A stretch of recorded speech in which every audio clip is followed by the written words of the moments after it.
Hello everyone and welcome back to our channel. Today, we'll be diving deep into the cosmic family drama that started at the story of two sisters whose children would become the eternal rivals of the universe. The Devas and the Asuras. How did these two groups, born from the same lineage, end up on opposite sides of a celestial war? It all begins with their mothers, Aditi and Diti. So grab a cup of chai, get comfortable, and let's unravel this epic tale from Hindu mythology. Our story starts with a powerful sage named Kashyapa, one of the Saptarishis, the 7 great sages. Kashyapa was married to 13 daughters of the Prajapati Daksha, a son of Lord Brahma himself. Among these 13 wives were 2 sisters who would shape the destiny of the cosmos, Aditi, the elder, and Diti, the younger. Aditi was known for her righteousness, her piety, and her unwavering devotion. She followed all the rules of Dharma, performed her duties with grace, and her heart was pure. She was the very embodiment of cosmic order and divine law.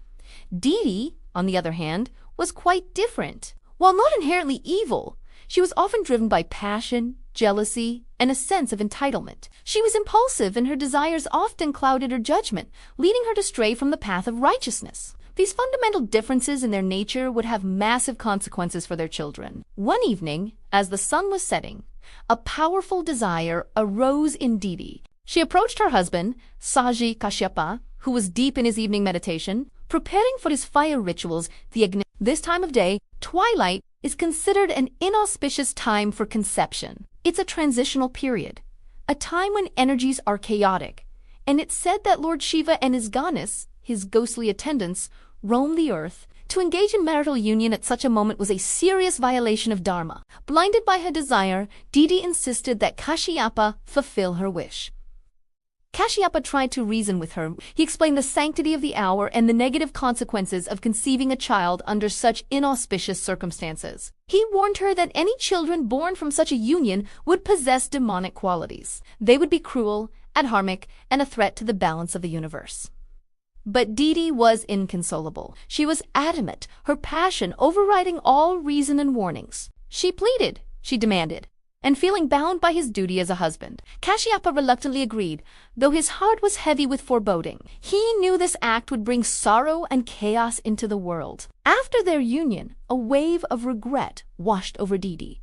She realized the gravity of her mistake and fell at her husband's feet, begging for forgiveness and a way to avert the terrible fate he had predicted for her children. Saji Kashyapa, seeing her genuine remorse, was moved. He told her that while he couldn't completely reverse the consequences, there was a glimmer of hope. He prophesied that she would give birth to 2 powerful sons. They would be mighty, but they would also be cruel and bring suffering to the world. They would be the first Asuras. However, he offered a small consolation.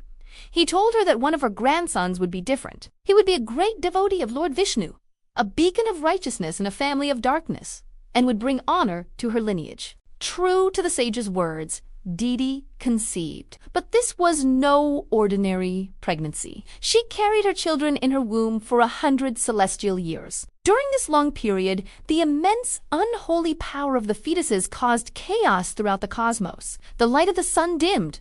The earth trembled. And the Devas, the gods, grew fearful, not knowing the source of this immense dark energy. Finally, the time came, and Diti gave birth to 2 sons. They were not ordinary infants. They were giants, powerful and terrifying from the moment of their birth. The first was named Hiranyaksha, meaning the golden-eyed one, and the second was Hiranyakashipu, the one with a golden cushion. These 2 were the progenitors of the Asuras, a race defined by their strength, ambition, and their opposition to the Devas and the cosmic order. Hiranyaksha grew up to be so arrogant that he dragged the earth's Bhudavi to the bottom of the cosmic ocean, prompting Lord Vishnu to take his Varaha avatar, the giant boar, to rescue her. Hiranyakashipu, enraged by his brother's death, developed an intense hatred for Lord Vishnu and obtained a boon from Brahma that made him nearly invincible. His reign of terror was finally ended by Vishnu's Narasimha avatar, the man-lion.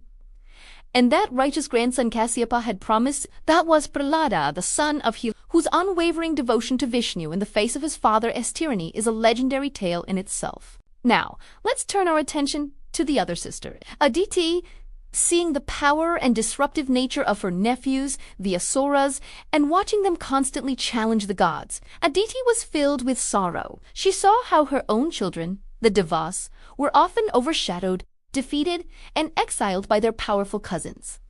Her maternal heart ached for them. Determined to help her sons, Aditi undertook a severe penance, known as the Payavrata, to please Lord Vishnu. For many days she observed a strict fast, surviving only on milk. Her devotion was so pure and powerful that it caught the attention of the Supreme Lord himself. Lord Vishnu appeared before her, pleased by her unwavering faith and selfless love for her children. Aditi prayed to him, not for power or revenge, but for a son who could protect the Devas and restore balance to the universe.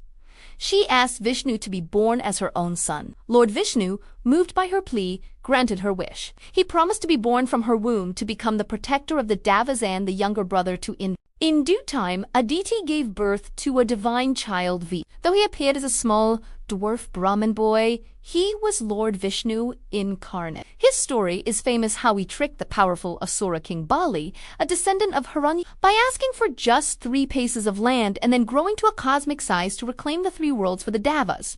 And so, the lineage was set. From Diti's impulsive desire and her defiance of Dharma, the Asuras were born powerful, materialistic, and often at odds with divine law. And from Aditi's piety, devotion, and adherence to Dharma, the Devas were born the guardians of cosmic order, embodiment of divine qualities. The Devas, also known as Adityas, are named after their mother Aditi. This story is so much more than just an origin myth. It's a profound teaching about cause and effect, about how our intentions, choices, and actions are a karma have consequences that ripple through generations. Diti's one moment of unchecked passion led to an entire lineage of conflict. Aditi's selfless devotion brought the divine protector into the world to restore balance. It teaches us that the battle between good and evil, between the Devas and the Asuras, isn't just an external war fought in the heavens. It's an internal struggle that exists within all of us to struggle, between our higher nature, represented by Aditya, and our lower, more impulsive desires, represented by Diti. The choice of which path to follow, which sister to emulate, is ultimately our own. So, the next time you hear tales of the great battles between the gods and demons, remember the 2 sisters at the very beginning of it all. Remember Aditi and Diti, the celestial mothers whose contrasting natures gave birth to the 2 most powerful forces in the cosmos, setting the stage for an eternal saga of conflict and balance. Thank you so much for joining me on this journey into mythology today. What did you think of this story? Let me know in the comments below. And if you enjoyed this video, don't forget to like, share, and subscribe for more tales from the vast ocean of ancient wisdom. Until next time, stay curious.